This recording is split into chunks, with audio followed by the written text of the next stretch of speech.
Entonces vamos a empezar con la última parte de la materia, con la parte del derecho de las relaciones colectivas de trabajo. Hasta ahora vimos todo lo que es derecho de las relaciones individuales, es decir, aquella vinculación que tiene el trabajador considerado en forma individual con un empleador, por más que estudiamos que a veces se meten unas terceras personas, pero en definitiva es la relación entre ese trabajador y ese empleador. Pero acá llegó el momento de meternos en algo bastante más complejo, en el sentido de las discusiones que ha habido en la doctrina, y también bastante más polémico, que es el derecho sindical, por así decirlo. Es cuando ya no estudiamos al trabajador simplemente, sino que estudiamos a un grupo de trabajadores, y no cualquier grupo de trabajadores, sino un grupo de trabajadores con un interés común, es decir, un sindicato. Ahora vamos a ver bien cómo funciona ese tema. Pero esta es la última parte de la materia. Bueno, además de seguridad social, que no conozco, entonces también vamos a tener seguridad social, pero vamos a tener algún video nada más, vamos a tener un videito aparte de lo que está en el libro. Entonces, para ver esta parte de relaciones colectivas de trabajo, tenemos que primero referirnos a tal vez el principio más importante, porque nosotros hasta este momento que vimos las relaciones individuales, vimos como el principio central de la materia, el principio protectorio. Y la lógica es bastante razonable. Si uno reconoce que existe una desigualdad entre el trabajador y el empleador, está bien que haya un principio que de alguna forma intente compensar esa desigualdad, limitando un poquito al empleador y repotenciando la voluntad del trabajador de modo que quede un poquitito más parejo. Porque esas relaciones tan desparejas, a donde una persona casi se está aprovechando de la otra, no son relaciones que le interesen al Estado, que le interese al derecho. El derecho no quiere tolerar o no quiere darle la potencia de todo el ordenamiento jurídico a un acuerdo, por ejemplo, entre una persona que tiene absoluta necesidad y un tipo que se va a abusar. Por eso mismo, en lugar de regir los principios clásicos del derecho civil, rigen los principios de protección, igual que en el derecho de consumidor, ¿no? Protección, para tratar de comparar y de equiparar esa desigualdad natural que se da en los hechos. Entonces, el principio protectorio está claro, funciona bárbaro, es la primera parte del artículo 14 bis, que dice: el trabajo en todas sus formas garantizará la protección de las leyes, la que le asegurarán al trabajador y todos los derechos que fuimos viendo durante esta materia. Y también está expresado en el artículo 17 bis de la Ley de Contrato de Trabajo, que dice más o menos: las desigualdades que esta ley crea en favor de una de las partes solo deben comprenderse como una manera de compensar aquellas que realmente se dan en la realidad. Entonces, básicamente, lo que hay es una idea de tutela, protección, de repotenciación de la voluntad de una de las dos partes para tratar de ponerlas en una situación de mayor igualdad. Ahora, si estamos hablando ahora en esta nueva parte de la materia, si estamos hablando de sindicato, ¿a ustedes, por ejemplo, les parece que el sindicato de Moyano tiene menos fuerza que un empleador? ¿O les parece que si viene Moyano te revienta? Ya está difícil sostener que los trabajadores tienen menos poder que los empleadores, ya es más razonable sostener que están un poquito más en condiciones de igualdad. Es cierto, los trabajadores, mediante esta unión, el reconocimiento de un interés común y la unión a los efectos de poder negociar, adquiere una fuerza totalmente diferente, se pone en una situación totalmente distinta. Ya no están en desigualdad y en inferioridad de poder, sino que incluso a veces están por encima en esa capacidad de negociación. Y por eso es que cuando hablamos del derecho sindical y esta parte de la materia, el principio protectorio ya deja de tener sentido y no es el principio que vamos a aplicar. Y entonces, si ahora vamos a sostener que entre un sindicato y un empleador, o un grupo de empleadores, o un sindicato de empleadores, que vamos a ver que también existe, por así decirlo, ya no hay disparidad, sino que están más parejitos, ¿qué principio se les ocurre a ustedes que retoma importancia crucial ahora? Ya no el de protección, porque desigualdad no hay. Ahora que estamos iguales, ¿cuál es el principio? ¿Qué es lo que valoramos ahora? El ordenamiento jurídico al menos, ¿qué valora? ¿Qué es lo que se recupera y qué es lo que se empieza a valorar mucho más? La autonomía de la voluntad, y específicamente, ¿no? Lo más importante, la libertad. Ahora el principio, exactamente, la negociación, la libertad.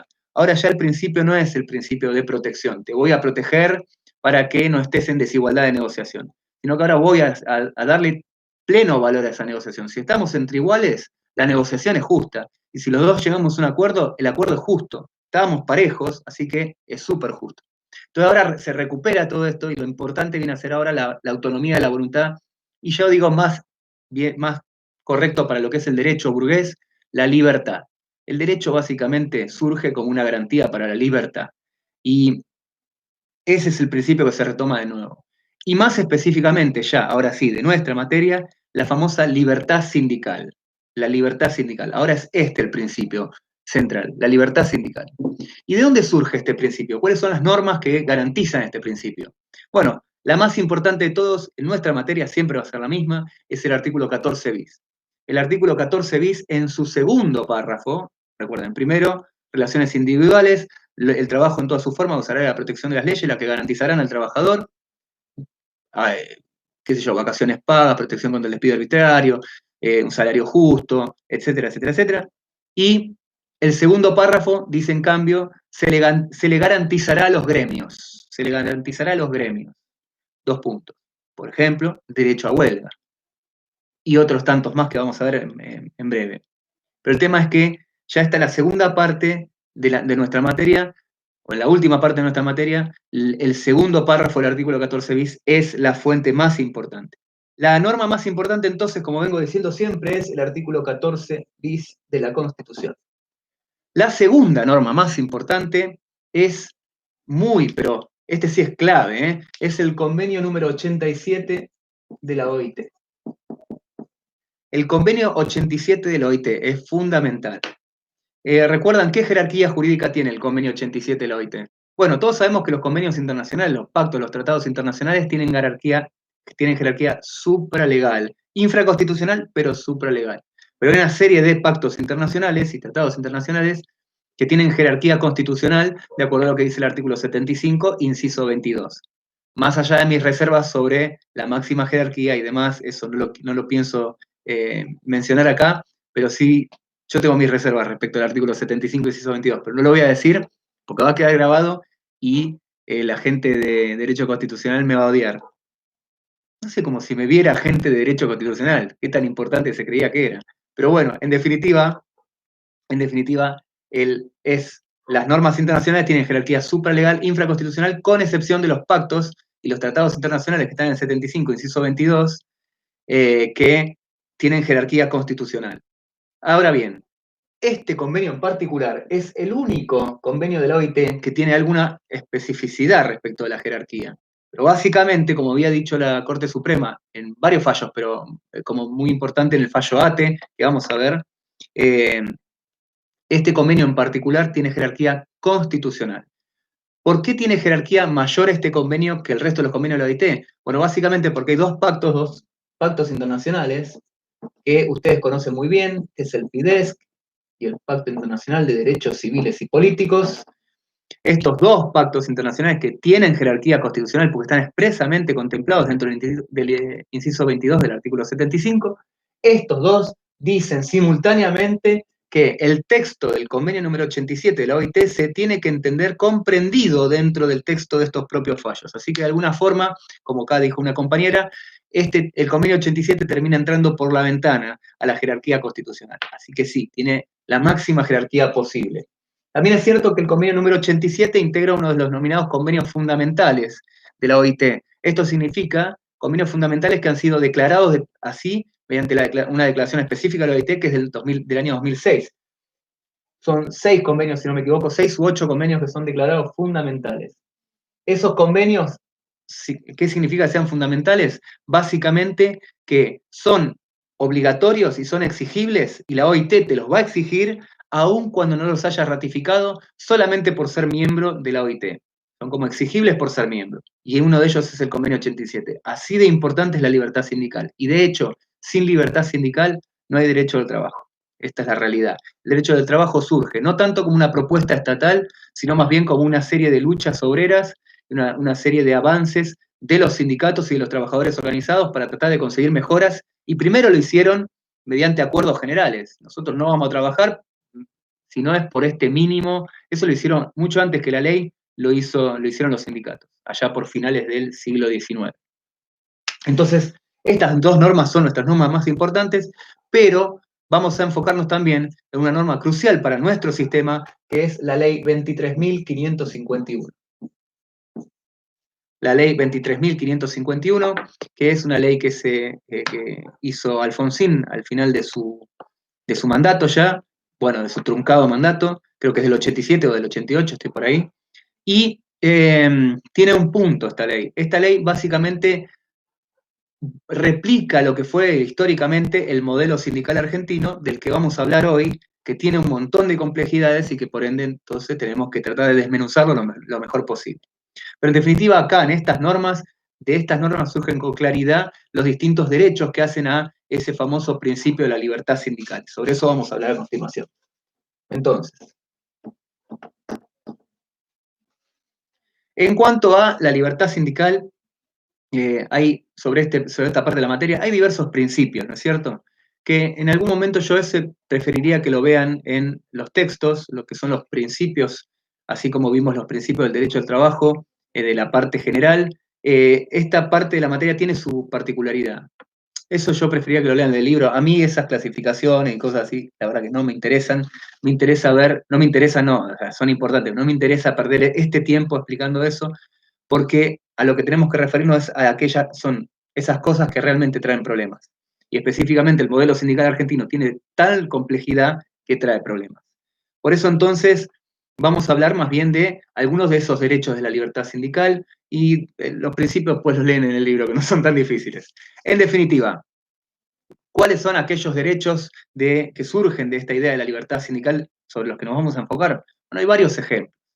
Pero esos ejemplos los podemos clasificar en derechos colectivos y derechos individuales que surgen de la libertad sindical. Y alguno me dirá, ¿pero no era que estábamos viendo derecho colectivo? Sí, está bien. Pero dentro del derecho colectivo también vamos a observar muchas instancias en donde se refleja en un derecho individual esa libertad, esa gran libertad sindical. Entonces, ¿a qué me refiero con derechos colectivos y derechos individuales? Bueno, básicamente me refiero a derechos colectivos como aquellos que se les reconoce o se les consagran a los sindicatos, a las asociaciones de trabajadores, no al simple trabajador, porque esos son los derechos individuales. Y para que vean un ejemplo bien claro de la diferencia, pensemos en el siguiente. A los sindicatos se le garantiza el derecho de negociar convenios colectivos de trabajo. Eso es un derecho colectivo, un derecho que surge de la libertad sindical, pero que tiene una expresión colectiva. Es para el sindicato. En cambio, para el trabajador sería el derecho a afiliarse a un sindicato. Eso se lo dan al trabajador personalmente. Entonces, existe este tipo de manifestaciones colectivas y manifestaciones individuales. Algunas colectivas, por ejemplo, el derecho a negociar convenios colectivos, el derecho de huelga. Sobre este punto hay una discusión, hay algunos que creen que es un derecho que es doble, por así decirlo. Los sindicatos tienen derecho de declarar la huelga y los trabajadores tienen derecho o no de adherirse a la huelga. Yo estoy, en ese sentido, yo discrepo. Para mí es un derecho de clara naturaleza colectiva, es el colectivo de trabajadores el que hace la huelga. Después, que alguien quiera o no hacer la huelga, eso es indistinto. El punto es la huelga como fenómeno, es un fenómeno colectivo, que no lo podría hacer un trabajador solo. No podría hacer, yo me uno a una huelga. ¿Qué huelga? Mi huelga. No, obviamente que eso no vale, entonces esto es una cuestión que es del colectivo de los trabajadores. Independientemente de que haya algún trabajador, se lo conoce como carnero, que no quiera hacer la huelga, que quiera carnerear. Entonces, eso es aparte. Lo que es cierto y concreto es que el derecho de huelga, el fenómeno de la huelga, se le reconoce al sindicato de trabajadores. Ya vamos a ver a qué sindicato de trabajadores, porque nosotros en nuestro modelo sindical tenemos muchas particularidades. Entonces, ese es un claro ejemplo, negociación colectiva, derecho de huelga y carnero, porque venía a romper huelgas, rompe huelgas. El carnero era el tipo que venía con sus cuernos grandes y rompía una huelga. O sea, todo el mundo estaba tratando de hacer un paro para forzar al empleador a reconocer beneficios y garantías al trabajador, y venían los carneros, contratados también por el empleador, y esos eran los que no querían hacer la huelga e iban y trabajaban, entonces mantenían la fábrica. Entonces el empleador terminaba produciendo como corresponde y sin tanto daño, y los trabajadores todos mirando al carnero como diciendo yo te voy a matar. Pero hay una manifestación interesante, una manifestación por ahí negativa. Imagínense el derecho de no llegar a un acuerdo. Esto es importante, uno decir, bueno, es obvio. No, no es obvio. El derecho a no llegar a un acuerdo no es obvio. De hecho, tuvimos dos periodos históricos en los cuales no existió derecho a no llegar a un acuerdo, que fueron durante dos dictaduras, que fue la dictadura del 55 y la dictadura del 76. En esos momentos hubo una ley que se llamaba Ley de Arbitraje Obligatorio. ¿Y qué significaba esto, ley de arbitraje obligatorio? Que si las partes tenían un conflicto colectivo, por ejemplo una huelga, se decretaba la conciliación obligatoria y hasta ahí está todo bien. Nos sentamos, negociamos, no hay ningún problema. Llegamos o no llegamos a un acuerdo, pero en definitiva, si no podía llegar a un acuerdo, ahí aparecía la ley de arbitraje obligatorio y se iba a un árbitro obligatoriamente. Así que imagínense lo bien que se sentían los trabajadores sabiendo que si no llegaban a un acuerdo, los iba a agarrar un árbitro de un gobierno militar. O sea, no era un árbitro muy imparcial, que digamos. Así que eso fue una tremenda violación a la libertad sindical en su aspecto colectivo, y este sería un aspecto negativo del derecho colectivo, es decir, un aspecto ya no de un hacer como la huelga, te hago la huelga, ya no un hacer como la negociación, te hago un convenio colectivo, sino ya de no hacer. Te no negocio, te no negocio, te no llego a un acuerdo. ¿Está bien? Entonces, esta es otra manifestación clara de la libertad sindical. Y en el aspecto individual, bueno, el aspecto individual está más fácil. Está el derecho a afiliarse, está el derecho de no afiliarse, está el derecho de no afiliarse, me va a decir, pero esto es igual de tonto que lo que me contaste recién. Afiliarse es obvio que no se afilia. Y de vuelta no es obvio. Increíblemente, si ustedes se fijan en el convenio número 87 de la OIT que había escrito ahí, que borré, y entonces estoy señalando un papel en blanco, o un pizarrón en blanco, una filmina en blanco si quieren, si ustedes se fijan en el convenio 87 de la OIT, no está el derecho de no afiliarse o de desafiliarse. Usted me va a decir, pero ¿por qué no está? Bueno, porque en algunos países no existe ese derecho. Y ahí está otra cláusula, así como vimos el famoso sindicato amarillo, también está otra idea, que es la idea del taller cerrado. Básicamente, esto después lo van a poder ver en los libros, esto es simple, sencillo, no trae mayores complicaciones, pero lo menciono. La cláusula de taller cerrado significa que para que vos puedas entrar a una empresa, a trabajar en esa empresa, obligatoriamente tenés que estar afiliado. Y si te desafiliás del sindicato, no puedes trabajar en la empresa. Entonces se llama taller cerrado porque solamente está abierto para los que están afiliados. O sea, fíjense eso, que es raro, porque nosotros tenemos derecho, en nuestra ley, tenemos derecho a afiliarnos, a desafiliarnos o a no afiliarnos, cosa que no está en todo el mundo y específicamente en Inglaterra no existe, por ejemplo. Por eso también la cláusula se la conoce como cláusula de taller cerrado, pero en realidad es closed shop. Así que es bien yankee, viene bien del derecho sajón. Digo yankee aunque sea británico. Igual en Estados Unidos también había cláusula de taller cerrado. Pero bueno, en definitiva, esas son buenas manifestaciones de la libertad sindical. Afiliarse, participar en las elecciones, crear un sindicato, que se junte un trabajador con otro y digan, che, armemos un sindicato. Estos son típicos ejemplos que me protejan.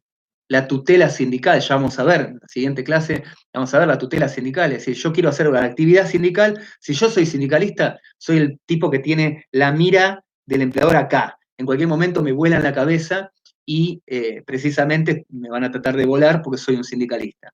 Entonces también hay una tutela sindical, ya vamos a ver con qué alcance, pero tenemos eso también. Entonces, esas diversas manifestaciones son las que vamos a estudiar a lo largo de esta última parte de la materia, estas últimas clases que tenemos. Vamos a específicamente enfocarnos sobre eso. Pero ahora mismo nos vamos a enfocar sobre el modelo sindical argentino. Y lo que sería tal vez el mayor ejemplo o el más importante, que sería el derecho de asociación. El derecho de los trabajadores de agruparse en sindicatos. Y esto es fundamental. Y esto es fundamental porque históricamente hemos atravesado diversas etapas sobre la agrupación de los sindicatos, sobre la posibilidad de agruparse y asociarse. Y por lo general se suele hablar, se suele destacar, técnicamente se suele decir que hay tres etapas de la evolución histórica sobre estos derechos. La parte de la prohibición, la parte de la tolerancia y la parte del reconocimiento. Históricamente se observa, aunque no es un fenómeno lineal, a veces hay retrocesos, pero básicamente se observan etapas históricas. Una primera etapa a donde el ejercicio de la libertad sindical está bien prohibida.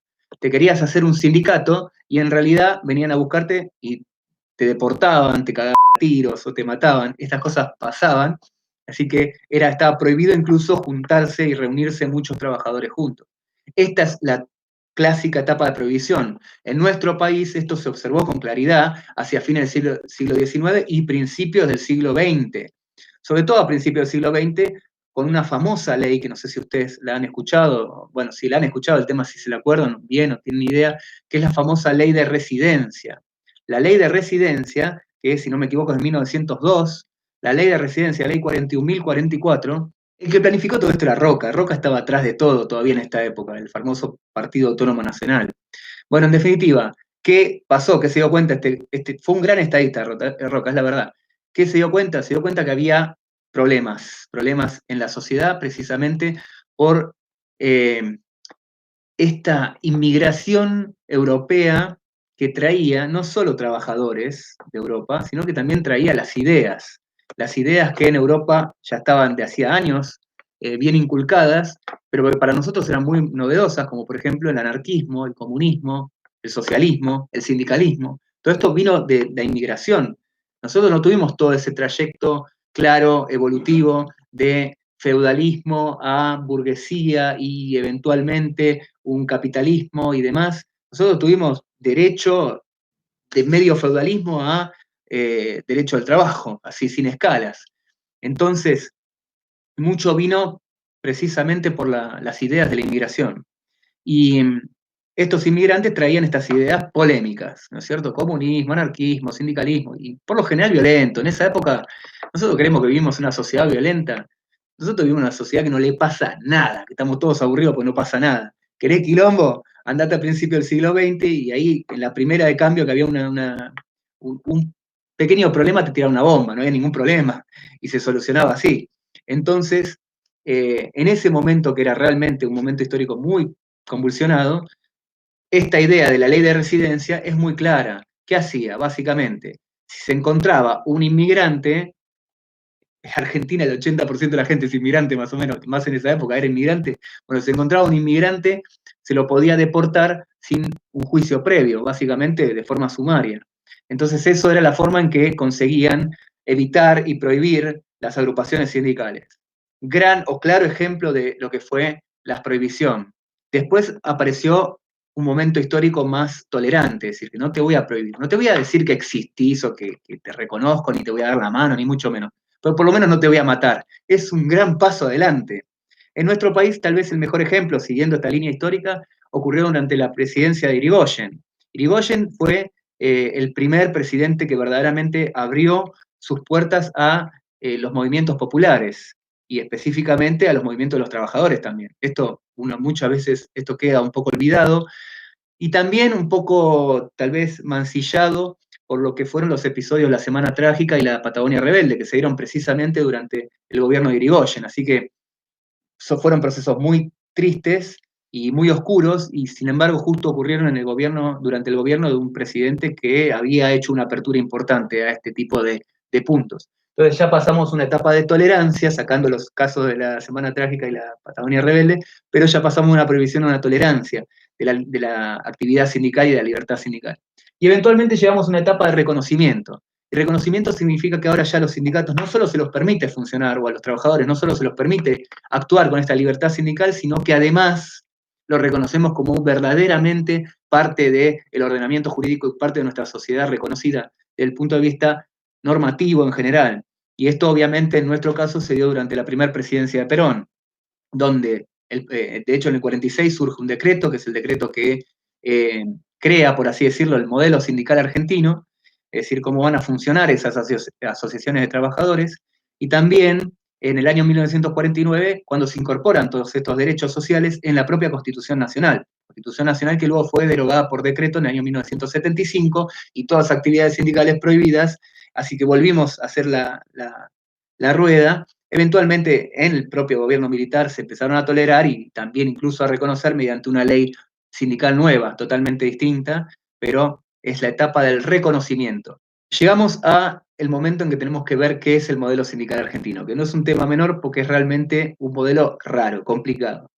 En el mundo se pueden identificar por ahí dos tendencias, dos tipos de modelos sindicales que no son perfectos, no es exactamente así, pero que tienen una tendencia a uno u otro caso. El primer tipo de modelo del mundo son los modelos de pluralidad. El mejor ejemplo de un modelo de pluralidad sindical es el caso italiano. Vamos a ponerlo así. Otro tipo, gran tipo de modelos sindicales en el mundo es el de unidad. Y el mejor ejemplo es el ejemplo alemán, que lo voy a poner así porque me hace acordar a los partidos del Mundial. Italia contra Alemania. Es modelos de unidad. Básicamente, ¿cuál es la idea? Los modelos de pluralidad implica que se pueden crear tantos sindicatos como los trabajadores tengan ganas. Entonces, si hoy queremos hacer un sindicato nuevo, nos juntamos 10 monos, hacemos un sindicato, no pasa naranja, son todos perfectamente válidos, están todos recontra reconocidos y no hay ningún tipo de inconveniente. Hay 40, 50 sindicatos para cada, básicamente, trabajador. Ningún problema. Es un modelo, por ahí uno diría, un poco desorganizado, tal vez muy secular, un modelo complicado. Yo me acuerdo que, no me acuerdo porque no vivía, pero sí me han contado que un profesor de Derecho Sindical italiano que se llamaba Gino Giunni, yo siempre digo, si te llamas Giunni, no te pongas Gino, o no, si te llamas González, no te pongas Gonzalo, qué sé yo, no me parece copado. Pero este tipo se llamaba así y vino a dar una clase de Derecho Sindical en su momento a la Facultad de Derecho de la Universidad de Buenos Aires. Y entonces un profesor le preguntó, porque realmente no podía entender cómo era un modelo de pluralidad tan perfecto como el de Italia, pluralidad absoluta, sobre todo cuando nosotros estábamos acostumbrados a los sindicatos medio más parecido a la unidad, ¿no es cierto?, a los sindicatos únicos, a un Moyano, no a 47 Moyano, imagínate. Entonces estábamos todos como muy sorprendidos y le preguntaron, ¿pero cómo se hace? Y, por ejemplo, ¿qué pasa si están en huelga? Tenés unos trabajadores en huelga, ¿con qué sindicato te sentás a negociar? Y el profesor le dijo, es troppo fácil, te sentás con cualquier sindicato. Y si la huelga sigue, te equivocaste de sindicato. Esa es la idea del derecho sindical italiano. Un verdadero desastre, impresentable, pero bueno, Italia es medio así. Imagínense que en Italia los presidentes, los primeros ministros, se cuentan por día. ¿Cuántos días duró? No se cuenta ni siquiera por año, es una cosa de loco. Y va ganando Berlusconi, que tiene el récord con 700 y pico de días. Crack. Qué sociedad. Y después nos preguntamos dónde venimos nosotros. De allá venimos, claramente. Bueno, el otro modelo es el modelo de unidad. La idea es, en lugar de que haya tantos sindicatos como quiera la gente, hay un único sindicato. Un único sindicato de todo el país, el sindicato. Y esto, si bien no está impuesto por ley, estuvo impuesto por ley. De hecho, esto es un resabio bien nazi. Esto fue impuesto por ley. La unidad sindical se impuso en la época del nazismo, que después, hoy no está impuesto, ninguna ley dice que tiene que haber un único sindicato, pero sin embargo, Alemania se organiza bajo la órbita de un solo ultrapoderoso sindicato. Entonces, si te pones de sindicatos, estás al horno, te pueden defenestrar. En serio, es cierto que no se te plantan todo el país a negociarte un convenio de los trabajadores de la Mercedes-Benz, pero si quisieran podrían. Obvio que ese sindicato actúa mediante delegaciones y demás, pero es de alguna forma un gran sindicato, es un modelo bien corporativista. Y nosotros tenemos un modelo, por supuesto, pues no podemos ser menos, vamos a tener un modelo intermedio, un modelo que no es ni uno ni el otro, entonces es un modelo que se lo denomina modelo de unicidad promocionada. Ahí tenemos el partido. Unicidad promocionada. ¿Qué significa un modelo de unicidad promocionada? Bueno, a esto vamos a ir ahora. Un modelo de unicidad promocionada básicamente parte de la idea de la pluralidad, es decir, de la idea de que se pueden hacer tantos sindicatos como quieran, pero se promociona o se le otorga una serie de beneficios a un único sindicato, de modo tal que los trabajadores naturalmente vayan agrupándose más bien en un sindicato y no en 40.000 sindicatos. Entonces esa sería la idea. No es un modelo de unidad, es un modelo de pluralidad, pero que trata de fomentar la unidad sindical. Porque de vuelta, hay beneficios de ser un modelo plural. Beneficios como, por ejemplo, bueno, un sistema que es más democrático, podríamos decir. No me gusta este sindicato, me hago mi propio sindicato. Alguna vez alguna presidenta dijo, si no te gusta, hacete un partido político y ganame las elecciones.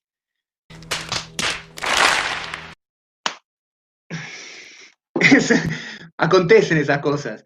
Entonces, te haces un sindicato distinto y listo, no hay ningún problema. Eso sería la ventaja de la pluralidad, es que se puede reflejar todas las opiniones diferentes de los trabajadores.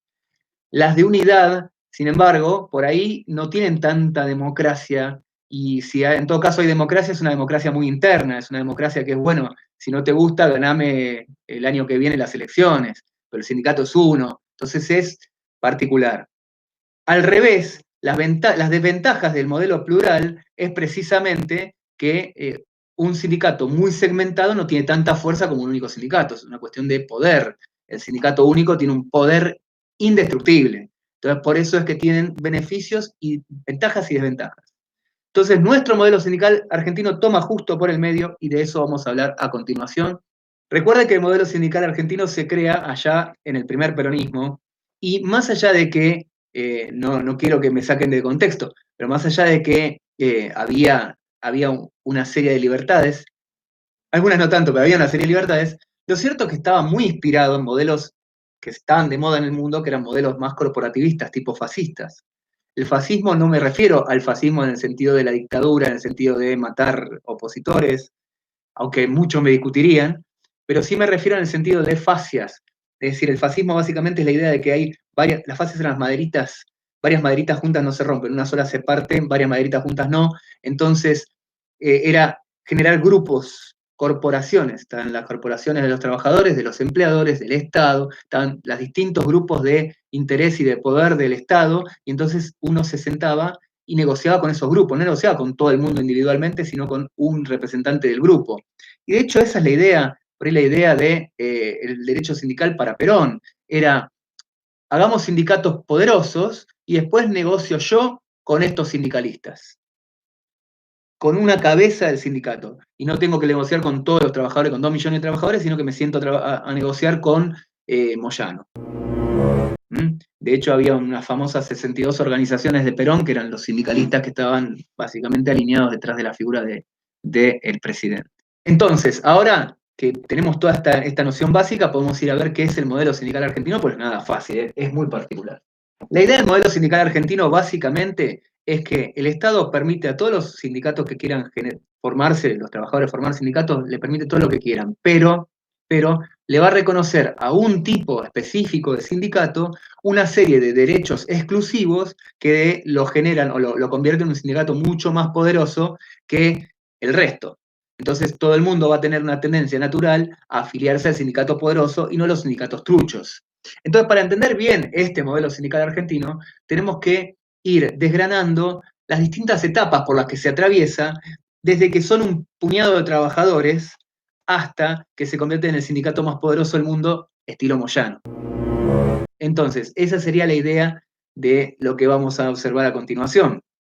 Debo aclarar, en los libros, por lo general, parten de más al final. Yo voy a arrancar del principio, porque si no, verdaderamente a veces cuesta comprender cómo funciona esto y cuáles son los límites y los derechos para cada uno. Así que vamos a ir con un orden mucho más natural y más prolijo que los que van a leer en los libros. ¿Está bien? Pero yo básicamente distingo 4 etapas para esta evolución del sindicato desde que nace como una idea hasta que se convierte en el sindicato más poderoso del país. Entonces, la primera etapa, yo la denomino etapa cero en realidad, no es una primera etapa, es una previa, es la existencia de un simple grupo de trabajadores. Hay un grupo de trabajadores.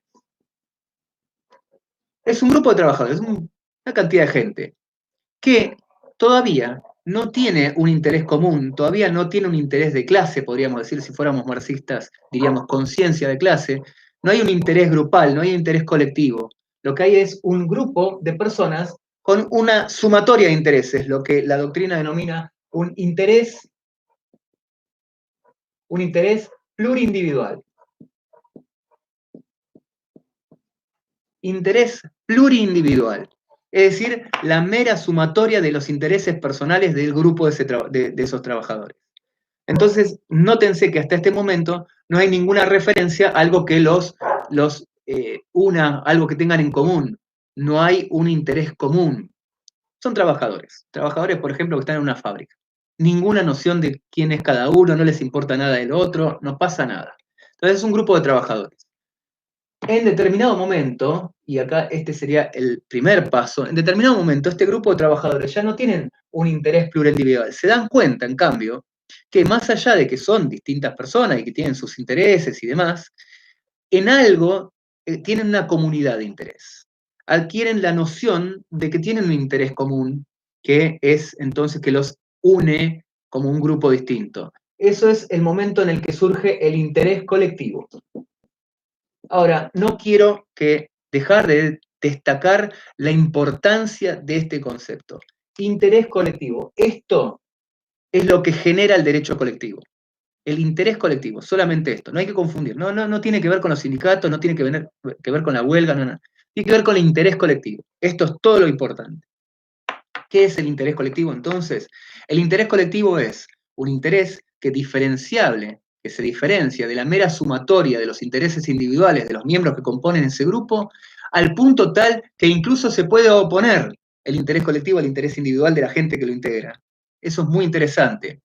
Entonces la definición del interés colectivo es diferente al individual, superador que la mera suma de individualidades, al punto que incluso se podría llegar a oponer a un interés individual. Es un interés o conciencia de clase, de grupo. Y entonces, vamos a un ejemplo claro. Vamos a imaginar un ejemplo claro de lo que es un interés colectivo para que veamos esta idea de superador de la mera pluralidad y al punto que incluso se puede llegar a contradecir.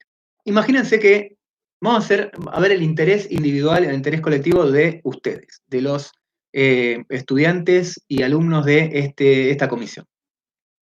Cada uno de ustedes puede tener un interés distinto, un interés individual diferente. Vamos a suponer que uno tiene el interés de aprender derecho al trabajo, otro puede tener el interés de aprobar con una muy buena nota para subir el promedio, aprobar con una muy buena nota la materia, otro puede decir quiero robar la materia, otro puede decir yo quiero interesarme por la materia, descubrir, cada quien puede tener su interés, X. En determinado momento se dan cuenta que están todos en la misma bolsa y dicen, bueno, igualmente me parece que todos nos merecemos que nos traten con dignidad y con justicia. Entonces ustedes empiezan a darse cuenta que tienen un interés conjunto, un interés colectivo. Como grupo de alumnos, tienen el interés colectivo de que se los trate en forma equitativa, justa y que no se los maltrate, por ejemplo. Entonces se dan cuenta que tienen algo más que un interés individual. Ahora, fíjense ustedes, ¿qué pasa si el profesor acude a su interés colectivo y dice, bueno, es verdad, voy a respetar a rajatabla la justicia, entonces voy a tratarlos a todos con equidad y de forma justa? Entonces tomo un examen bueno, bien hecho. Y entonces el que más estudia, más notas se saca, y el que menos estudia, menos notas se saca con absoluta justicia. Entonces por ahí, después de tomar este examen, que respeta el orden, el interés colectivo que ustedes tenían, a alguno no le fue tan bien, el que la quería robar no la pudo robar y desaprobó. De modo tal que fíjense en ese ejemplo, que claramente se opone el interés colectivo, que nos traten con razonabilidad, con justicia, con equidad, con el interés individual de al menos uno de los sujetos, que quería robar la materia y no pudo. Esa es la idea de interés colectivo, superador. Entonces hay un grupo de trabajadores que ahora adquiere un interés colectivo. ¿Cómo denominamos a un grupo de trabajadores que adquiere un interés colectivo? Esta es la pregunta.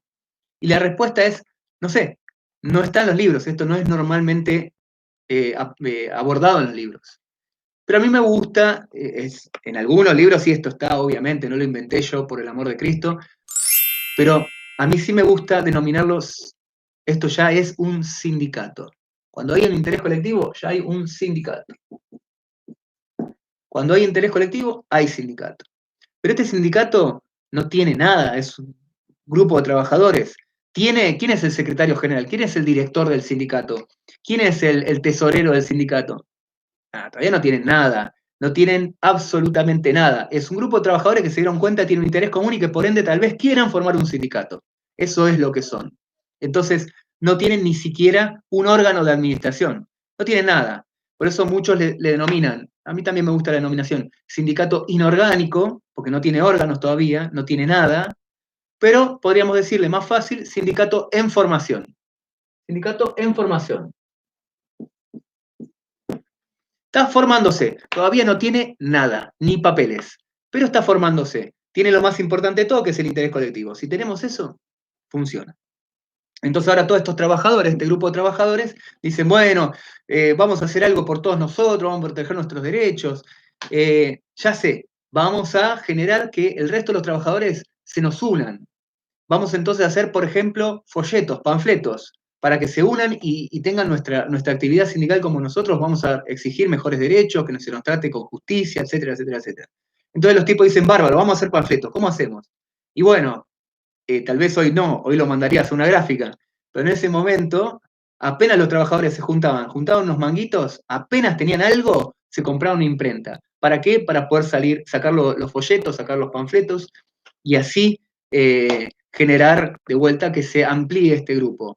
Imagínense todo esto a principios del siglo XX o a finales del siglo XIX, los trabajadores encontraban su interés común y decidían dar un paso adelante y decidían, por ejemplo, realizar ciertas acciones. Necesitaban poder difundir sus ideas y la típico, apenas compraban tenían unos pesitos, apenas los tenían, se compraban una imprenta. Esto era súper normal. Entonces, compremos una imprenta. O si lo querés traer más a la época de ahora. Bueno, tengamos, qué sé yo, compremos tengamos un convenio con alguna obra social, hagamos algo por los trabajadores.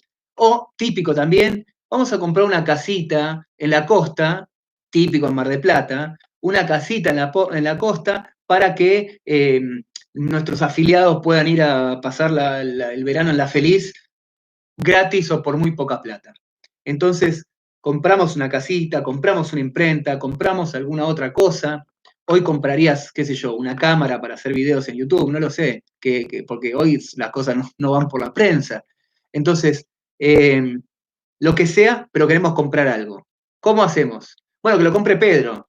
No, pongámosle a nombre de Pablo. ¡Qué gran idea! ¿Crees que dé resultado? Pablo, mi viejo amigo, ¿cuándo te he defraudado yo? Bueno, No lo digas. No, pongámosle a nombre de Robertito.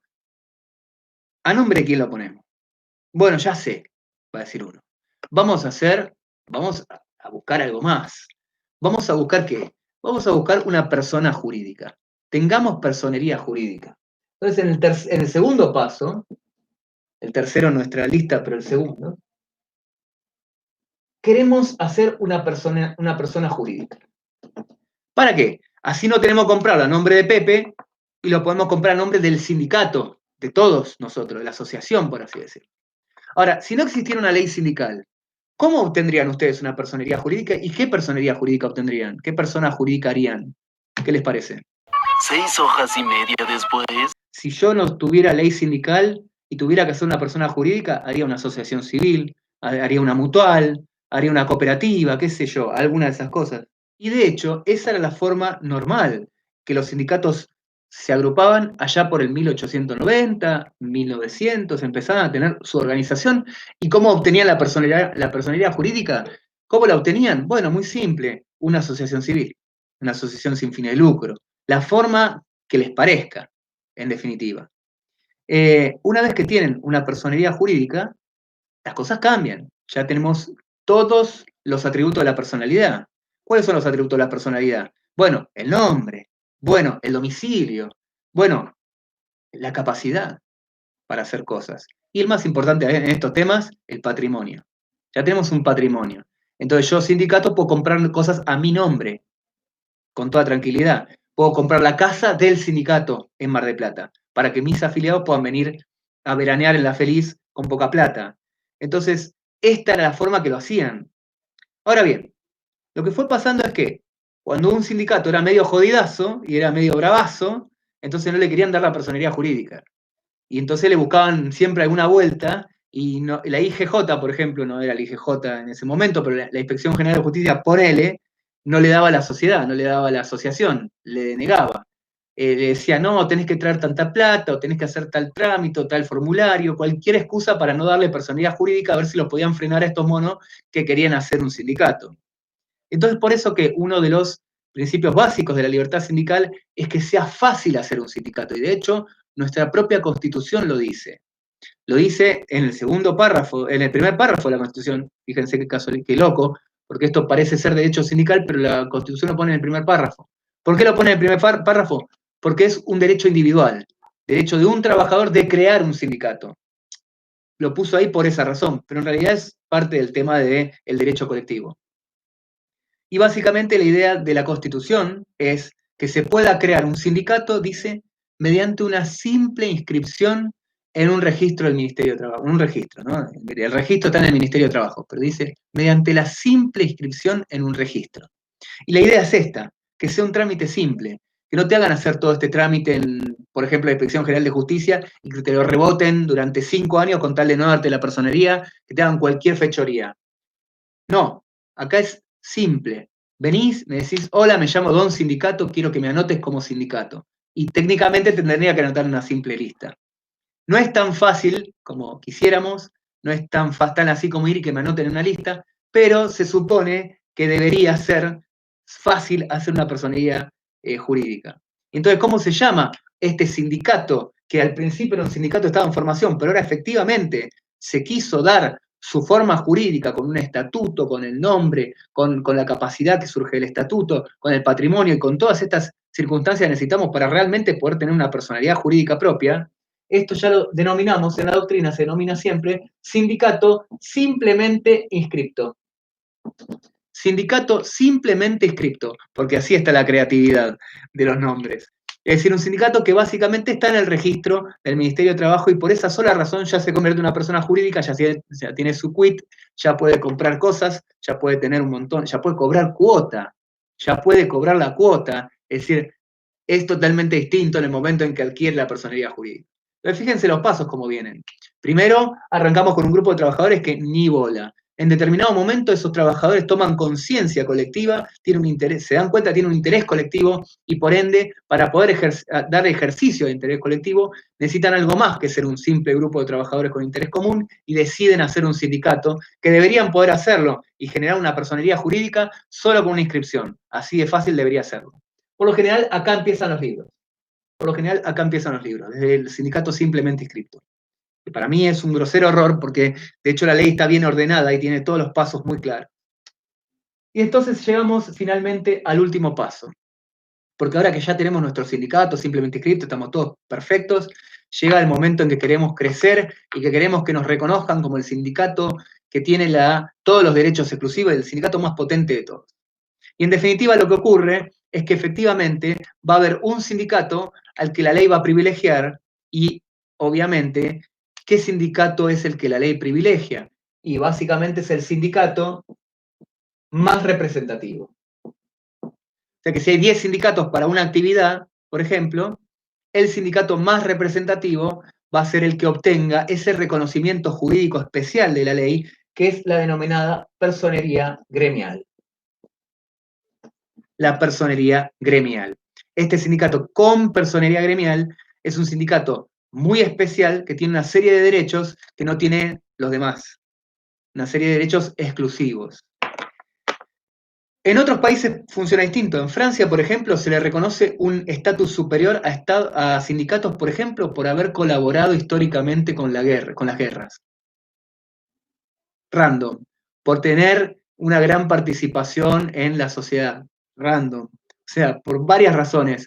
El nuestro no parece tan irrazonable decir, bueno, de todos los sindicatos que hay, al más representativo le voy a dar más derechos. Parece bastante razonable y así es nuestro sistema. Tiene esos 4 pasos, dibujo en 3 partes, y que los libros hablan solo de estas 2 últimas, y es muy importante entonces que quede bien clara la idea y la evolución histórica de todo esto. Ya sabemos cuáles son las 4 etapas que pasan de los trabajadores hasta el sindicato más representativo. Más representativo de los trabajadores. Y ahora vamos a ver qué significa todo eso. Pero antes de avanzar, necesitamos dejar aclarado un punto más. En la ley están previstas la posibilidad de crearse distintos tipos de sindicato. Como les dije antes, se supone que con una simple inscripción ya puedo crear un sindicato. Perfecto. Y es cierto, no hay demasiado inconveniente para crear un sindicato. La pregunta es, ¿qué tengo que tener para hacer esa simple inscripción? Mínimamente.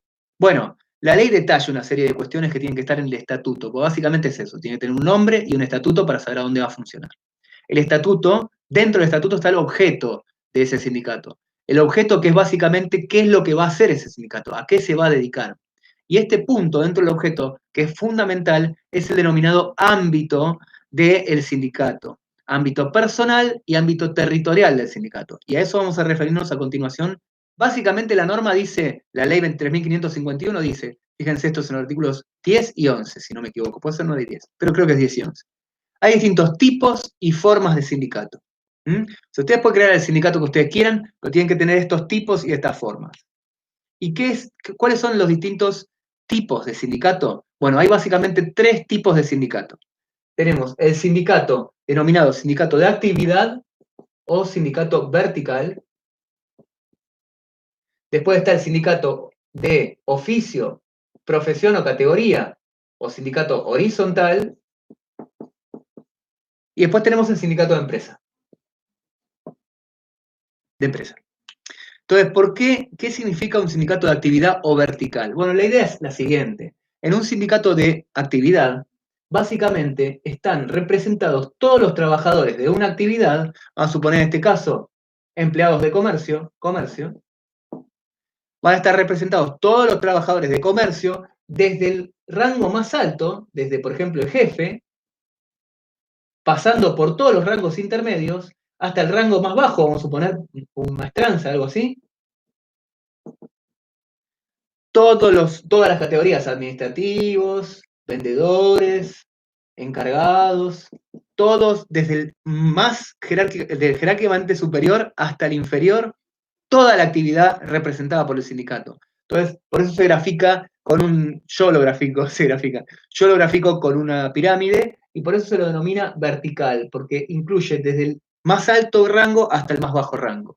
Esa sería la idea entonces del sindicato de actividad, que son los más comunes, ya vamos a ver por qué. Me quedan solo 15 minutos.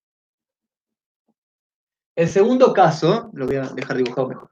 El sindicato de actividad lo podemos dibujar con una pirámide que representa toda la actividad. El segundo sindicato es el sindicato de oficio. El sindicato de oficio, que básicamente yo lo grafico de la siguiente forma.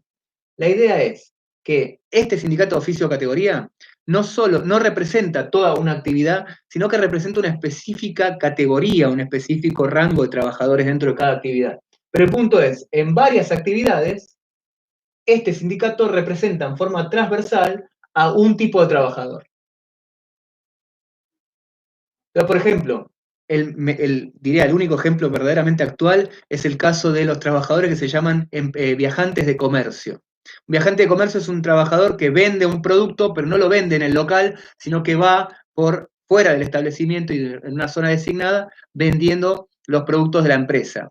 Entonces puede ser que la actividad sea, como en este caso, comercio, y que venda caramelos, la actividad esta sea comercio, la actividad esta sea, por ejemplo, vinos, y la actividad esta sea, por ejemplo, neumáticos. Y, sin embargo, pese a que cada uno de estas actividades tiene su sindicato que la representa, sindicato de comercio, sindicato vitivinícola, sindicato del neumático de caucho y afines, sin embargo, los trabajadores que son viajantes de comercio, por más que sean viajantes que venden caramelos, que sean viajantes que venden vino, o que sean viajantes que venden neumáticos, tienen un sindicato que los representa a todos. Y esta idea por eso se lo llama horizontal, porque atraviesa en forma transversal varias actividades, específicamente representando a una sola actividad, o una sola categoría, quiero decir, oficio, categoría o profesión. El mejor ejemplo, y yo diría hoy el único ejemplo, es viajante de comercio, es el más claro de todos. ¿Está bien?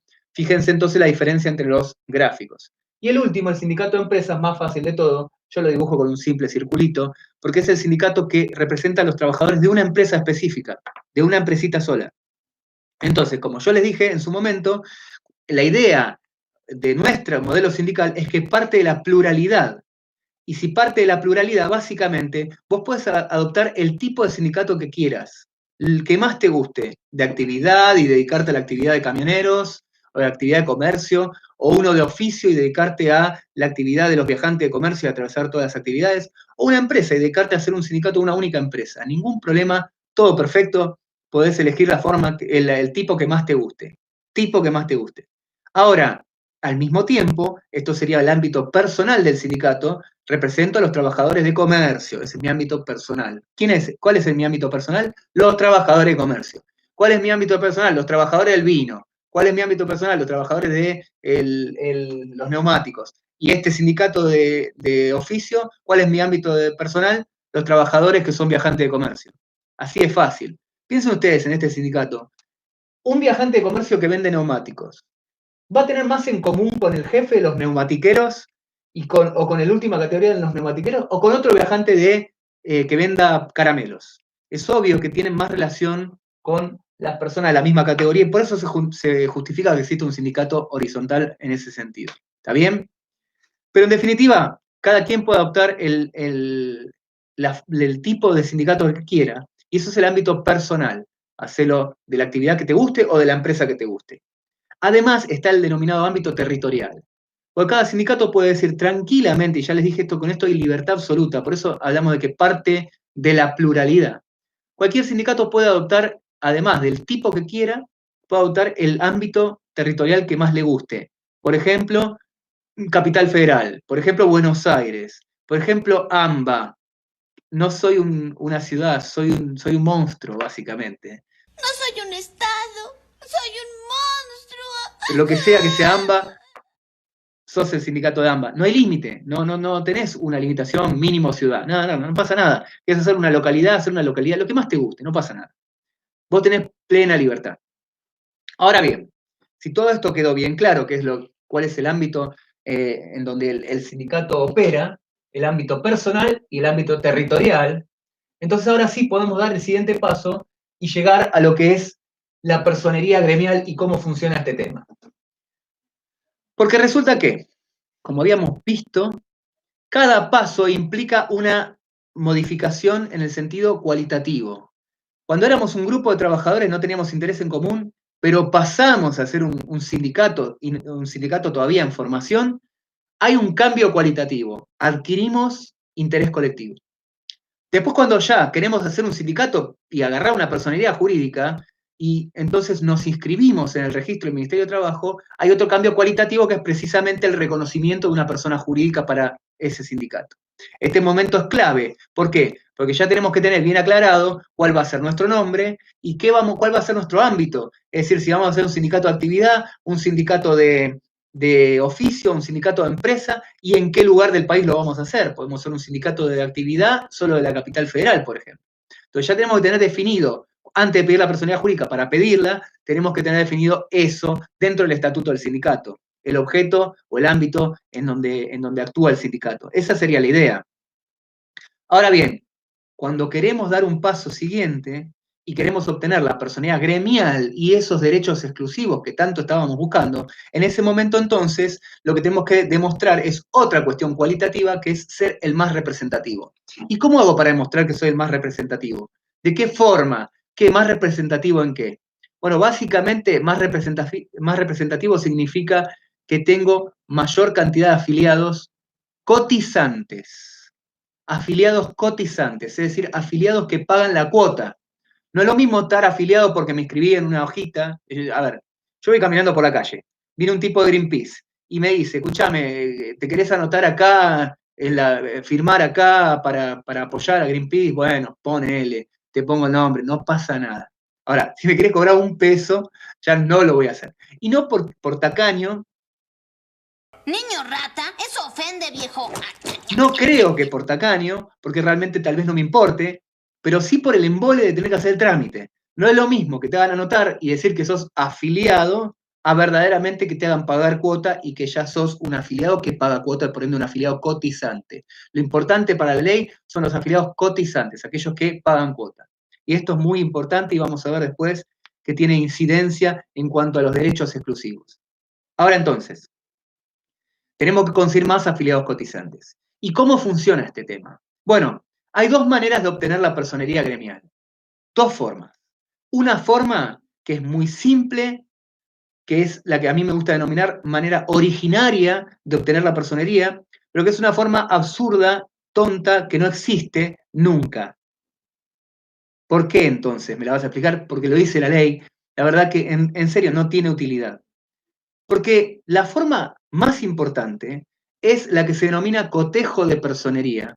Básicamente ocurre cuando yo soy un sindicato que le quiero quitar la personería gremial a otro sindicato que ya la tiene. Sobre esto vamos a hablar en un segundo nada más, pero el punto es el siguiente. Si hay un sindicato que ya tiene la personería gremial, entonces no puedo yo obtenerla de cero, no puedo pedirla para que me la den, se la tengo que quitar a alguien. Esto básicamente es como la película Highlander. ¿Alguno de ustedes vio la película Highlander? No. No. No. No. No. No. No. No. Sí. Digo, no. No. Sí, es prácticamente imposible que hayan visto la película Highlander, porque esa sí que es vieja. Ahí tiró un par de sotas al piso. Y al haber dicho, se me cayeron un par de sotas, también me agregó otra sota. Así que en definitiva, hagamos de cuenta que no dije ninguna de estas palabras. Pero la verdad es que todos ustedes van a decirme que no vieron Highlander. Y tal vez hagan bien en no ver Highlander, pero es importante para entender cómo funciona el modelo sindical argentino. Para eso les voy a explicar la película Highlander. Increíble. Bueno, la película... Sí, vamos, Felipe. Felipe la conoce. Felipe se quedó con el dato importante. Había que cortar cabezas. Eso, lo importante es eso. Básicamente, Highlander, les cuento el argumento porque no tiene desperdicio. El argumento básicamente es así. En Highlander hay básicamente un grupo de inmortales. Esos son los Highlanders. Un grupo de inmortales. Eso, Elizabeth también lo conoce. Highlander es el inmortal. Los Highlanders son inmortales. Y está todo bien, los tipos no mueren. El tema es que, si por casualidad llegaran a cruzarse dos Highlanders, que estuvieran en el mismo lugar dos Highlanders, automáticamente se tienen que batir a duelo a muerte. No pueden frenarlo. O sea, están ahí los dos juntos, listo, pelea a muerte, uno de los dos va a morir. Lo cual impone la primera gran incoherencia del título. Son inmortales que pelean a muerte. O sea, gracias por nada, cine. Pero bueno, la cosa es que, básicamente, para matarlos, le tenían que cortar la cabeza. Entonces son inmortales hasta que te cortan la cabeza. La cosa es que cuando le cortás la cabeza, entonces adquirís todos los poderes del que le cortaste la cabeza. Toda esta explicación básicamente es por lo siguiente. Lo importante de la película no es ni el título de la película, ni el actor que era Christopher Lambert, si no me equivoco, y tampoco es el argumento que claramente tiene muchas deficiencias. Pero lo que sí es cierto es que era el copete, lo explica a la perfección. Highlander, solo puede haber uno. There can be only one. Y la idea es literalmente esa en nuestro sistema, en nuestro modelo sindical argentino. Solo puede haber un sindicato por ámbito de aplicación, por ámbito. Un sindicato por ámbito. Entonces, básicamente la idea es, si ya existe un sindicato con personería gremial, yo nunca voy a obtener la personería gremial, me voy a quedar como un sindicato simplemente inscripto, salvo que pueda matar a ese sindicato. No matarlo, porque no hace falta matarlo. Cierto está que si lo matás funcionaría, si matás a sus afiliados, pero no estaría copado que maten afiliados, pero básicamente lo que tengo que hacer es quitarle la personería, demostrando que tengo más afiliados cotizantes. Eso es lo que se denomina cotejo de personería. Básicamente se la miden a ver quién tiene más larga la representación. Entonces el que la tiene más larga se queda con la personería. Básicamente lo que hay que ver es quién tiene más afiliados cotizantes, no sé si quedó claro. La cosa es así. Entonces tenés dos formas de obtener la personería gremial, como les dije. La primera, denominémosla la inútil, es de la siguiente forma, y es muy importante. Tenés que cumplir dos requisitos.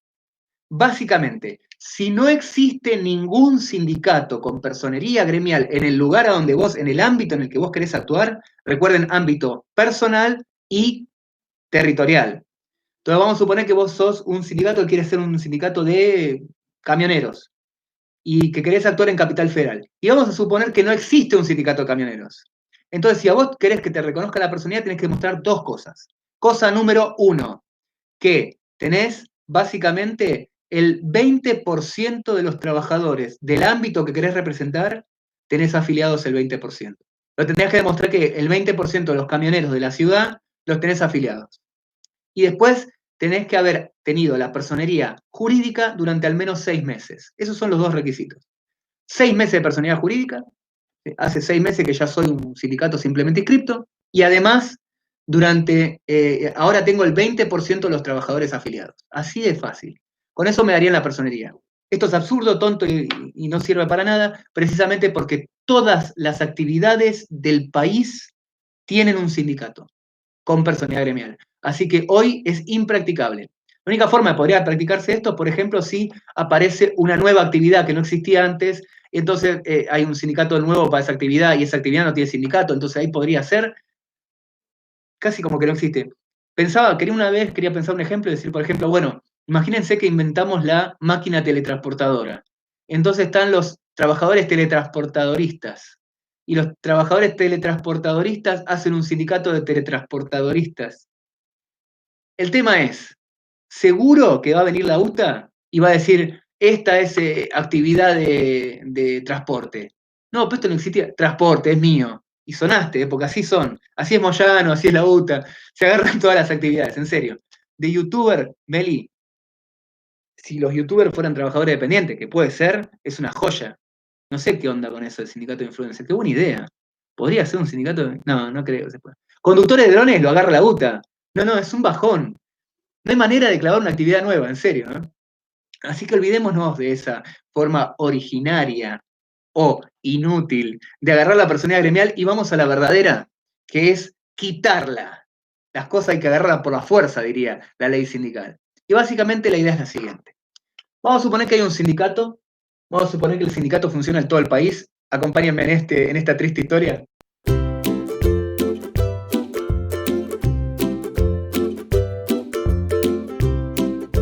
Acompáñenme a esta triste historia. Esto es Argentina. Yo sé que no, pero esto es Argentina. Entonces, supongamos que hay un sindicato de camioneros, que el sindicato de camioneros de Moyano, sabemos que opera en todo el país y que tiene la personería gremial, porque es el sindicato más representativo. Entonces, Camionero opera en todo el país. Ese es su ámbito. ¿Cuál es su ámbito? Camiones de todo el país. Vamos a suponer que yo quiero hacer un nuevo sindicato. Un sindicato distinto. Vamos a ponerle el sindicato de camioneros no moyanos. Camioneros no moyanos. Porque quiero hacer uno distinto, porque soy de Racing, ponele. Aguante Racing, a mí Independiente no me gusta. Así que aguante Racing, entonces sindicato no moyanos. Y entonces vamos a suponer que yo quiero tener todos los camioneros de la provincia de Buenos Aires. Y de vuelta, síganme, acompáñenme en esta. Eso es la provincia de Buenos Aires. Esta es la bahía de San Borombón, ¿no es cierto? Esa sí es la bahía de San Borombón, bueno, como sea. Esto sería Buenos Aires, es el sindicato de camioneros no moyano. El sindicato de camioneros no moyano tiene que estar simplemente inscripto. Y sí, la simple inscripción la obtiene fácil. Va, trae el estatuto y le dice, mira, yo soy camioneros en Buenos Aires. Ese soy yo, soy el sindicato ese. Bárbaro. Entonces, fíjense que existe acá superposición, se encuentran como dos Highlanders y deben destruirse. Y la respuesta es sí, se encuentran. ¿Por qué? Porque si se fijan ustedes acá, Moyano tiene Buenos Aires. Sí, eso era Buenos Aires. Y esto es Buenos Aires. Entonces, fíjense que hay una superposición. Y yo les dije, si se superponen en los ámbitos, recuerden, personal y geográfico, y en este caso son camioneros los dos, y en Buenos Aires se superponen, entonces, como dice la película Highlander, solo puede haber uno. Solo puede haber uno. Entonces van a tener que pelear a muerte hasta que alguna cabeza ruede. Entonces viene Moyano y lo primero que dice es, pará. Pero Pablo Moyano está en tu sindicato. Y entonces, sindicatos camioneros no moyanos va a responder sí, porque es el sindicato camioneras no moyanos. Un moyano se puede, pero Huguito no. Pero dejaste entrar a Homero Archundia. Entonces, van a tener que competir a ver quién es el más representativo, a ver quién tiene más afiliados cotizantes. Y esa es la segunda forma de ganar la personalidad gremial. ¿Cómo? Arrebatándosela a un sindicato que ya la tiene. ¿Y qué tengo que hacer para arrebatársela? Tengo que cumplir dos requisitos, y es muy fácil. Tengo que demostrar que tengo una cantidad, dice la ley, significativamente mayor de afiliados cotizantes que el otro sindicato al que le quiero quitar la personería, una cantidad significativamente mayor de afiliados cotizantes durante 6 meses. Menos mal que eligió la misma cantidad de meses. 6 meses. Pero yo tengo que demostrar que estos últimos 6 meses tuve significativamente más afiliados cotizantes que el sindicato de Moyano. Si demuestro que tuve más afiliados durante 6 meses, entonces gano la personería gremial. Es decir, me van a dar a mí la personería gremial. La gané, pero no la gano, la quito. Por ende, Moyano la perdería y quedaría entonces de esta forma el mapa. el sindicato camionero moyano tendría personería gremial en todo el país, menos en Buenos Aires, a donde sería un sindicato simplemente inscripto. En cambio, camioneros no moyanos, que era un sindicato simplemente inscripto, si le gana el cotejo de personería, quedaría como un sindicato con personería gremial para los camioneros de Buenos Aires, solo acá. Ahora, ¿cómo mido este conflicto? ¿Comparo mis trabajadores afiliados con los trabajadores de todo el país de Moyano? No, obviamente que no. Con los trabajadores de Buenos Aires. Es decir, medimos solamente el lugar a donde hay choque, a donde hay esa superposición que la ley no quiere. De esa forma, entonces, se le arrebata la personería gremial. Ahora, la ley dice una cantidad significativamente mayor. ¿Cuánto es significativamente mayor? ¿Qué hacemos? ¿Un trabajador más ya está? ¿Es la mitad más uno? ¿Qué se creen que son Boca? No. Un decreto vino a decirlo. Es un decreto muy viejo, que es el decreto 467 del 88. El decreto 467 del 88 dice que significativamente mayor es un 10%. 10% es una banda, pero zarpado. Tener 10% más que el otro es muy difícil y encima demostrarlo es muy jodido. Entonces, por eso mismo es que este sistema, que es muy particular nuestro, es bastante en la práctica complejo, y la verdad que esto de perder la personería muy rara vez ocurre. Bueno, básicamente me gustaría que quede ya planteado un cuadro comparativo rápidamente, no voy a demorarme demasiado, pero me gustaría que quede planteado un cuadro comparativo para que vean la importancia y la diferencia que hay entre ser un sindicato simplemente inscripto y un sindicato con personalidad gremial mucho más zarpado. Entonces el tema básicamente lo podríamos ordenar de vuelta como un sindicato en formación, es decir, aquel que no tiene nada todavía, por oposición al sindicato simplemente inscripto, es decir, aquel que ya tiene la personería jurídica, y por oposición al sindicato con personería gremial. Básicamente esos serían los tres sindicatos. Ahora, para entender qué lo hace tan especial al sindicato con personería gremial, dijimos, es un sindicato que tiene derechos exclusivos. ¿Qué derechos exclusivos? Bueno, eso fue variando históricamente, y por eso es que quiero hacer este cuadro. Este cuadro que vamos a dividir en tres periodos. En un periodo clásico,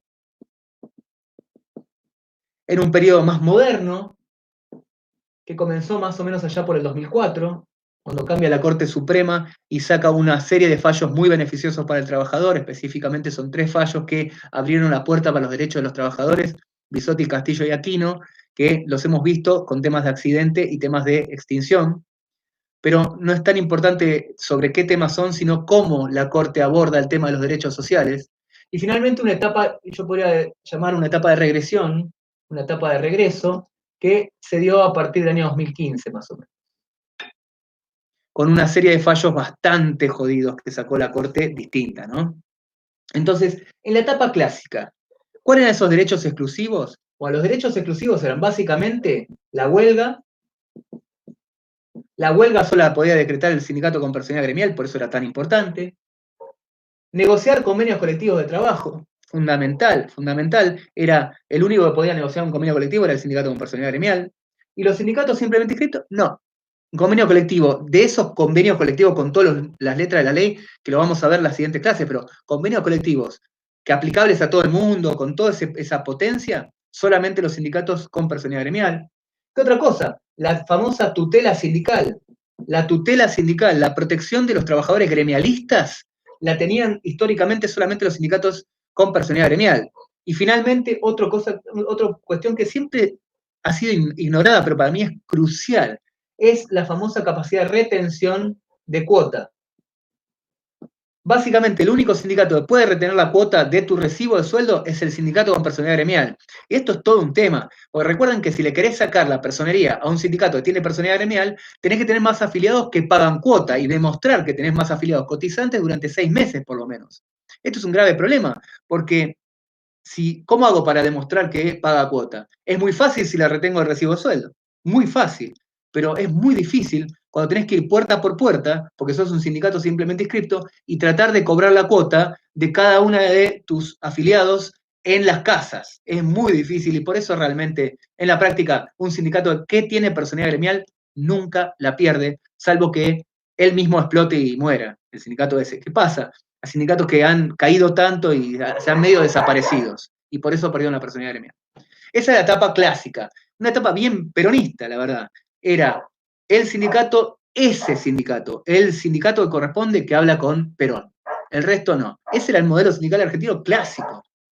Después, en la etapa del año 2004, comenzaron a darse mucho más, una amplitud mayor de los derechos. Entonces, no solo el sindicato con personalidad gremial tenía estos derechos, sino que ahora también comenzó a abrirse este juego, precisamente por las normas internacionales, el convenio número 87 de la OIT, que establece una serie de derechos para todos los sindicatos, no solo para el más representativo, sino para todos. Y entonces es muy importante que no se limite tanto, dice la Corte, no limiten tanto al resto de los sindicatos, pues si el único sindicato que puede hacer huelga, negociar, tutela y retener cuota es este, entonces el resto de los sindicatos no sirve para nada, pobres tipos.